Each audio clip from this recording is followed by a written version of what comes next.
Hi, and welcome to CryptoBiography. I'm your host, Brandon Starr. This is episode 208, and it is part 6 of Snake Magic.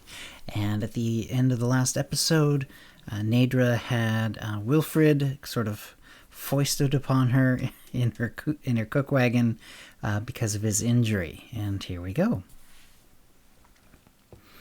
Neidre managed to make the food anyway and served it. She also saw to it that Wilfred got some broth in him. It had been hours, and his wits were slowly coming back. He accepted the bowl of broth with apparent thanks, for though he said nothing, he nodded when she handed him the bowl. That night he drank some more and went to sleep. The last thing before he had gone under was to pull his trousers down on his side somewhat to look at his hip, which had a huge bruise, already nearly black. He then lay down flat and turned his head away as though he couldn't bear to think of his injury any longer. Soon he was asleep. Neidre had no room to sleep in her normal fashion, so she stretched her tail out along Wilfred and rested her upper body on a half-filled sack of grain. His broken hip and its bruise were right up against her tail, but she hoped that he would not be bothered by it, since she couldn't put herself further away, or she might get burned by the stove. In the morning, Wilfred woke up. Something about his moving so close to her woke Neidre up as well. She looked down at him. He was staring at the top of the canvas roof with the air of one who was going to have to move soon but was very afraid to. But then he tested his leg. He pulled it up slowly, then lowered it and pulled it up again. He then wiggled his foot. "It's better," he said in a sort of awed whisper. "It's better." He stood up, slowly at first, then hopping up and down as though nothing whatever had happened to his hip. He then proceeded to wake up the camp by yelling his excitement and jumping out of the cook wagon. He was looking at his hip, which had no trace of a bruise. Eugene, who had apparently come over to see if Wilfred was actually well, asked him what had happened. "I'm all better, see?" And he was back on his horse that very day. Neidre was pleased, as this meant she had her wagon back. She didn't particularly like Wilfred. None of the chattel liked the people whose job it was to keep them enslaved, but overall, she was pleased, if puzzled. No one came over to discuss the matter with her, but over the course of the next few days, she heard all she needed about it from some conversations nearby. Some felt that Wilfred had never been injured at all, or had been injured only slightly and had played it up, perhaps to get Eugene in trouble, or to keep from being embarrassed about being pushed off his horse. Others thought that Garrick must have wielded his magic to heal him.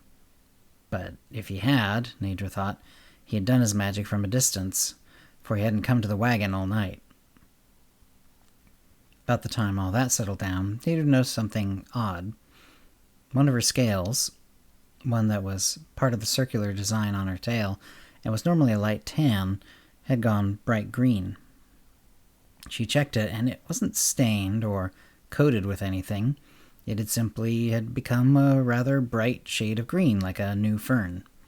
It was roughly halfway down her tail, about where Wilfred's hip would have been. She hoped that she hadn't caught anything from his injury, if such a thing were possible. Soon they had traveled far enough that they were approaching some mountains. Even when they were in the hills, it was significantly cooler at night. Neidre had brought her knitting. She had nearly made her tail sock, but it wasn't really long enough yet, so she put that aside and used some of Martha's wool to make a scarf.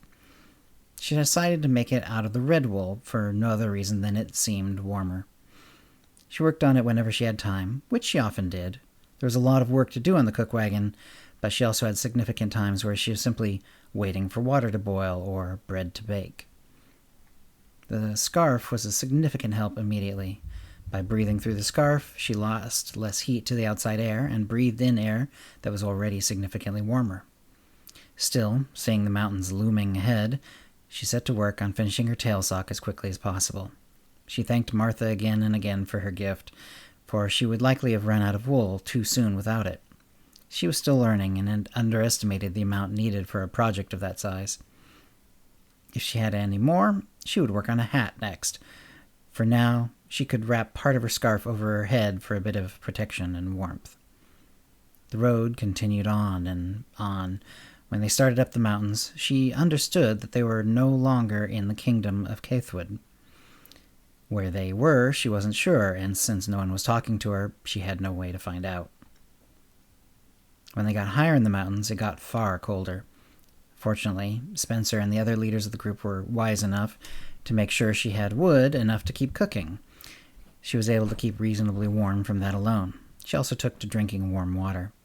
She thanked Martha for her newly made warm red scarf and continued with her knitting. One evening, with the weather getting cold but very clear, she had finished serving the stew when she saw that Garrick was looking at her. He was across the camp, but definitely looking directly at her. She knew she would be in trouble if she stared back, so she allowed her look to slide off to the side, as though she had not seen him. His expression had been unreadable to her. She couldn't tell if he was angry or planning on punishing her or something else entirely. She would have put it out of her mind, except that 2 nights later he had done it again. Does he think I'm looking to escape? She thought. But of course, he wouldn't think she would try now. They were up near the pass, and it was often below freezing. She would have no chance of survival away from the wagon train. In fact, if they ran out of wood for the stove, she would likely freeze to death. Despite her woolen knitting, she simply wasn't protected enough against the cold. Of course, perhaps he thought she was thinking of escaping after the mountains. But where would she go? She had hardly been off the estate in all her life. Leaving the caravan would likely be her end. She wondered, too, what Garrick's quest involved. He'd been riding his horse most days rather than riding in one of the carriages, so he didn't seem to be practicing his magic. She really didn't know what Master Caedmon's magic, or Garrick's, could do. She knew it involved a lot of concentration and hours of effort, at least usually, and Master Caedmon was supposedly a great potion maker, though she'd never seen one used, to her knowledge. Whatever they did, they certainly needed the empowered orbs from the Caenids. They were usually a couple of wagons up past the supply wagon. She could often hear the songs they sang in low voices as they worked through the days. Or at least she had. Recently the Caenids seemed to sing their work songs, which they only did while empowering the orbs with magic, for a short time in the mornings. Perhaps Garrick simply wasn't able to use up that many orbs with his magic while on the road. And since he was often on a horse instead of in a carriage, where she presumed it would be easier for him to use magic, he may not be going through the orbs at the rate they had been expecting. Whatever the reason, the Caenids still kept to themselves. The wagons moved along at a fairly slow pace, so to stretch their legs they would sometimes trot alongside the wagons, but for the most part they kept to themselves, preferring their own company over anyone else. And that's the end of the story for this week. As you can tell, we're sort of we had a little bit of a follow-up from last week, and now we're in sort of an in-between bit. It's still fun to write, although this sort of writing I find more difficult. I definitely get in these grooves where, if something very specific or very important is happening, the writing tends to flow a little bit faster. And this week I spent a lot of hours and got, kind of like the bare minimum amount of actual words out. So it is more difficult in situations like this, but I still am enjoying it. I still love Neidre as a character, and I like sort of going through the story piece by piece and bit by bit.